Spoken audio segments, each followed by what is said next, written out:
because I know you don't like change. But so Shell, who was on in the middle, who was here before, she had a terrible time actually. What happened was, she works in a job and she was sick, and then, in fact, I shouldn't be telling her business, telling everyone her business. What I'll tell you is normal, I don't know. But so, it's not very interesting. So she has time off for work, and then they found out that she's gigging and said, you cannot gig and have time off. So then she's not doing it. Anyway, but Tom was here a couple of months ago, you bloody loved him, so he's coming back. Yeah. Oh. Sorry, happy Tom. He's a bloody good egg and he'll have a lovely time doing different stuff, so don't worry about that, and give you your warm welcome. Is that what people say? Give him a warm welcome. Don't come up and, what do they call them? Noogie, is it? Warm welcome. Anyway. Are they called noogie? Yeah. Nooging. Nuggies. Give it a nuggie. Give it a nuggie. It's a puppet. Otherwise, peanut, isn't it, when you're a tie? Peanut. Remember that? Something is called peanut. Is it, how's the buffet looking? Is it my roast been eaten? Has my roast been eaten? Almost. There were wraps left, so people can make themselves a wrap with it. Oh, lovely. The wraps are not gluten-free, though. Has anyone had a mishap with anything? Played like sausage roll roulette. Sorry Tom, right, so check out is the wonderful Tom Shaw. Are we going to give him a lovely welcome? No. What's your free welcome to say?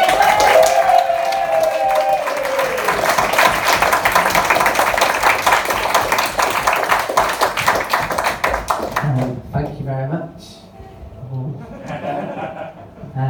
So hello, my name's Tom. I'm from Salford. For those of you who don't... Oh, are you also from Salford? Oh, sorry about that.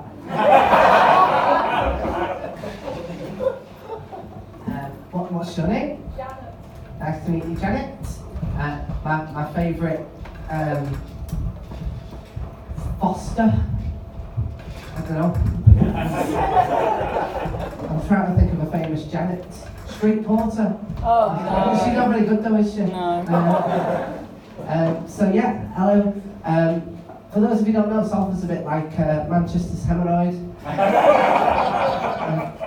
There's this saying in Salford and it's, give me your wallet.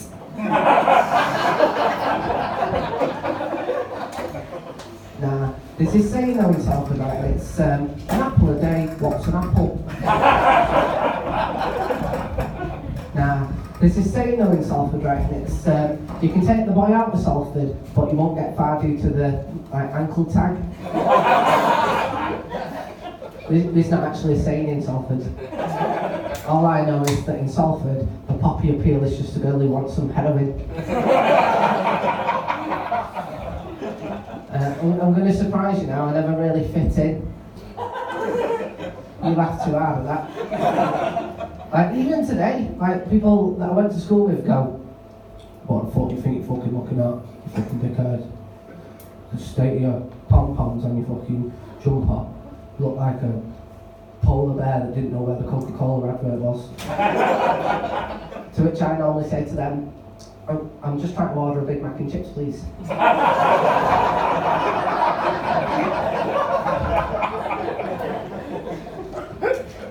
I went to like quite a rough school. Its Ofsted rating wasn't so much good or satisfactory, it was more, those kids are feral. It was genuinely the first school in the UK to require an on-site police officer at all times. Not because of me, I might point that out. I remember getting predicted G at GCSE English, and I said, I didn't know it went lower than F. And the teacher went, that's how the fucking alphabet works. And also true, right? When I left, there was a 20% pass rate, which means that 3 out of 4 kids can't do maths.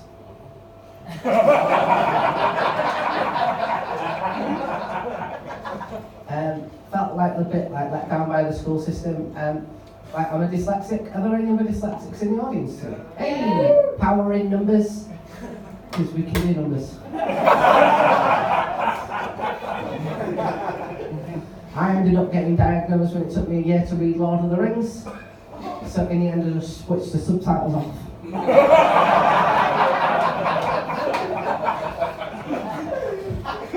There is no known cure for dyslexia, but there are dyslexic conspiracy theorists who think that there is a cure, just it's been written down and those fuckers can't read it.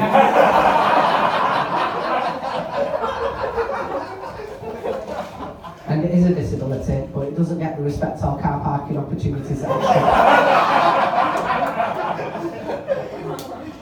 should. Okay, so yeah, I got diagnosed as a depressed, like, not that long ago.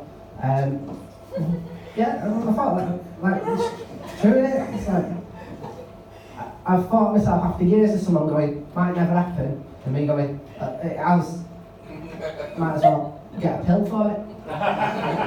And I think what it is, it's like you're never going to meet someone who goes, I've had like an easy life, but mine was particularly shit. And like, I'll give you an idea of, for me, this is how, I don't know, I just have things happen to me that I'm like, I don't think that could happen to anyone else. Like, are you guys a couple, by the way? Yeah. You hold your hands and you, is this a hostage situation? If you was to let go of your hand, would you run away? Nice as the sausage rolls are. How long have you guys been together? 6 months on Saturday. 6 months? Oh, I'm you too. Shaggy like rabbit. I'm surprised you're there. Well, to be fair, you both do look quite pale, like you're probably vitamin K tablets at the very least. How did you meet? Like you Pokemon Go. It's good, isn't it? Wow! I'm glad that one of us nerds got some sex out of it. Okay, so like did you like get into a fight over like a Pikachu or something? What happened with you? So you like? Trade now. Pardon? You can trade now.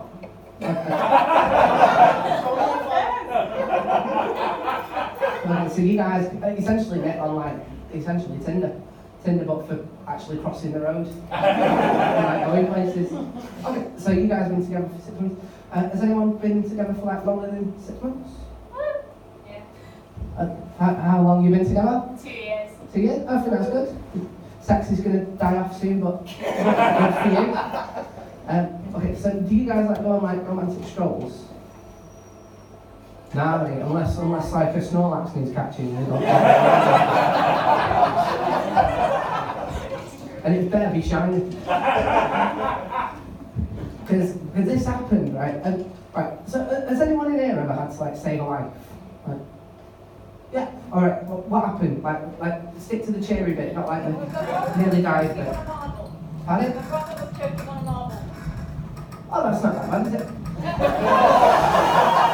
Because that can go one of two ways. That. Okay. So and you. Okay. Why did he decide to eat marble? It was only grassy. Oh, right. Because if you'd been 22, that's a different story, isn't it? Okay. And how old were you?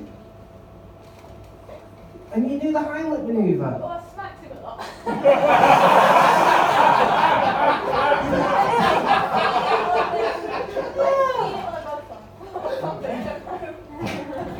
Okay, right, well, this is what happened when I right. So I was going for a nice romantic stroll, right? I'd had like a stressful day, and my girlfriend said to me, "Tell you what, let's go out and just kind of have a nice walk down by the river, and just relieve some tension. It'll be nice, right?" And we walked down the river, and then we realised that we live in Salford, and this is probably the reason why people don't go for a romantic stroll down that river. So we were walking along, and across the riverbank, we saw what can only be described as a man with his bum out. And we were like, what's going on over there? And upon closer inspection, it was someone smacking up into their testicles. I know. Right. And we turned around to like go, because we're like, we don't want to be we don't want to be part of this. I just wanted to see some ducks. Right? And at this point, right, he fell over, revealing behind him a smaller, skinnier snackhead shooting up like a deranged Russian doll. Now, we turned to go, and we heard, "Excuse me, I need some help." My friends like stopped breathing, and we were like, "Fuck, we got to help because she's a nurse, and like if she doesn't help, she's a criminal, and I'm not sleeping with a criminal." So we went across the river to like help out, and I was on the phone to 999, and we were like, right, what's happening? And this woman was like, "I've been giving him CPR." All she was doing was that, and we're like, "He's gonna die, mate. Like that's not CPR." I just slapping him about like what you did. Right. So I was on the phone to 999, right? And I was going, right, so this has happened, and he went, right, so we're using a GPS off your phone, stay on the phone, tell her to do like chest compressions, and I was like, yeah, then do some chest compressions. So she's doing the chest compression, and like breathe in his mouth, and I went, I don't want to breathe in his mouth. and I don't want you to breathe in his mouth. I mean, you're his friend, so... Right, so at this point I'm going, right, so do the compressions, do the breathing, and tell them the ambulance is on the way. Right, so like, you do the compressions, you do the breathing, the ambulance is on its way. Right, so tell them they keep doing the compressions, doing the breathing, the ambulance is on its way. Right, so you keep doing the compressions, do the breathing, the ambulance is on its way. So tell them keep doing the compressions. I was like, mate, do you want me to just stick you on speaker? Because I feel like I'd be cutting out a middleman. Right. So at this point, right, the paramedics arrived, and they went, and they like arrived, and I was like, well, I know that I look like I'm here to like be something furry to touch after shooting up, but I'm not. That's not what this is. Anyway, they said to the guy's friend, right, what's his name? And she went, Ricky. And what's Ricky like for when he comes to? Oh, he's quite nice. He only smacks me about a bit.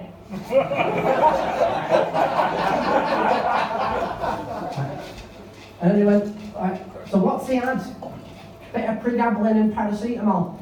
Yeah, but what's he overdosed on? Oh, no. Crack and heroin.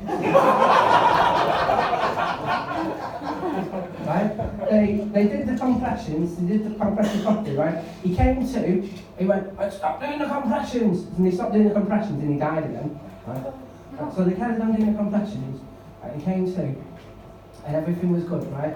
And they turned round, and honestly, instead of turning around and congratulating me and going, you know what, you have saved a life.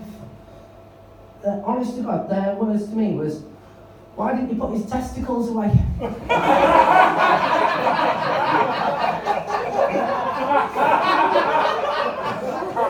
Because this was supposed to be a nice date. If anything, I'm upset that he's the only one with his testicles out.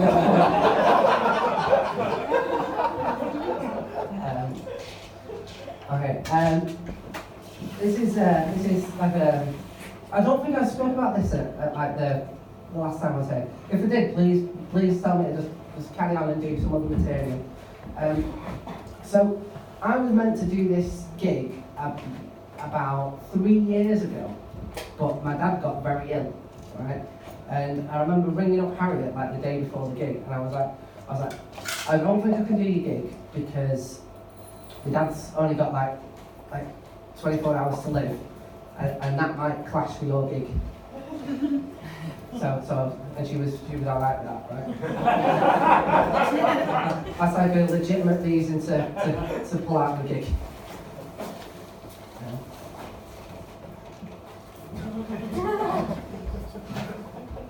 I don't know what that was. Oh, I hope not. Right? But he did, right? So my dad like, got very poorly, and like I think like my kind of depression is from having like quite low self-esteem. Like, I want for everyone to be having like a good time because I know what it's like to have a proper fucking like shit time. You know, like, I don't want anyone to ever feel like as low as like I've felt in the past. So even when my dad had like terminal cancer, I was still like cracking jokes and stuff like that, and I was just by his bedside trying to make him laugh and have a nice time and stuff. And I even remember one day I said something that made him laugh, and everyone laughed around the bed. We were having a great time, right? And I went, see that? We're having a great time. And my dad honestly went, yeah, we should do this again sometime.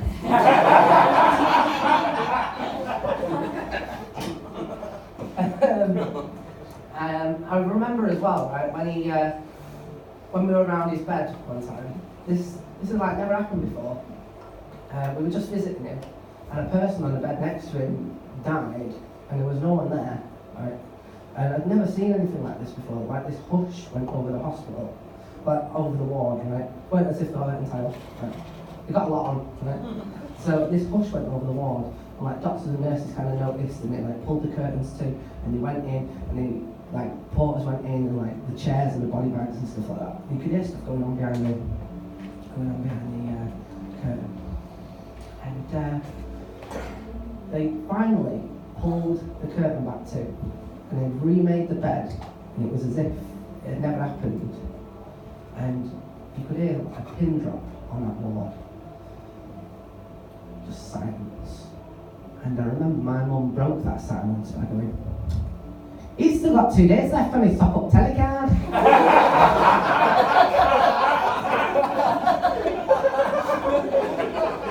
James, get in his bed. Well, it's freshly made and he doesn't need it anymore. But yeah, my dad ended up passing away, and I remember, like, has anyone in here ever had to like organise like a funeral?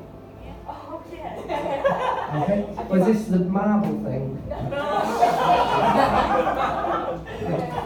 And you're quite young if you don't mind me saying. Yeah, it was my brother. Oh fuck, the marble again. Is this? It's not right. This is. Oh God, I hope it wasn't Ricky. Fuck you know. Oh God. Oh God, I would genuinely feel terrible. Okay, He like. didn't have balls out either, I think. Well, thank God for that, at least he had his dignity. Might have been down one marble, but he was up 2 polyps, right? Okay, right, cool. Because you'll, like, anyone who's organised a funeral knows that it's really stressful, like, because you've got to do all this stuff. And like, I'd never organised a funeral before, my mum had never organised a funeral before, and like, my granddad, like, that's quite sad. Like, the 3 of us were in the funeral home, the funeral place where you like buy the coffins and that. And my granddad, just a little bit of like pretext, my granddad is like possibly the most northern person you'd ever know. Like, I'm sure my nana was green, and if she wasn't, he'd have liked her to be.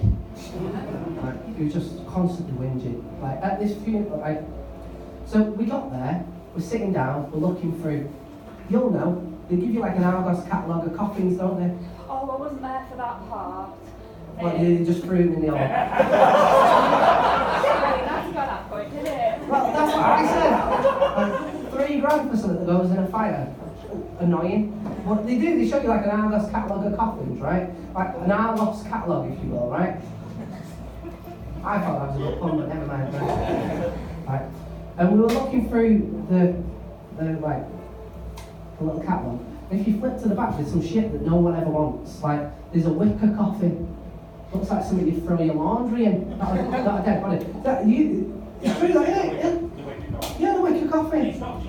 They fucking not. It's not. Tell you what else they've got, a wool coffin, right?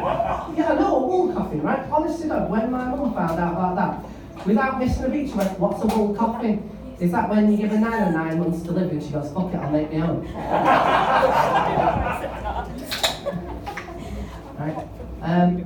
So we've gotten into this funeral, like directors, and they, like, I don't drink hot drinks. It's like, it's dead annoying to if like something bad happens, because it's like, you can't go put the kettle on, because I go, that just make me a Ribena, mate. It doesn't have the same pathos, does it? Right? So I had a Ribena, and they put the kettle on for my mum and my granddad, right? And they took ages to make this cup of tea, right? It's fucking horrible, isn't it, right? So, I remember my granddad getting grumpier and grumpier as we were waiting, like, so he's like, where's this cup of tea? Must have people die all the time. We can't do a cup of tea, like, what's going on here? A little bit later, right, we're like organising like what's going to happen, like whether or not, like what type of urn we're going to buy. And he's going, just put my cup of tea in the urn. I mean, like, if you run out of crockery, like, I don't know what's going on here. Right? But what vicar do you want? I bet the vicar can get a fucking cup of tea. Right, swear to God, right? Finally, this cup of tea arrives, and what had happened was, they made the cup of tea, someone had died, and he had to like go sort it out, and then they sorted it out, and then they brought the granddaddy's cup of tea, right? It was cold. God damn it, did he fucking come so you're going to go with a cremation with this tea leaves for me? Jim's warmer than this tea.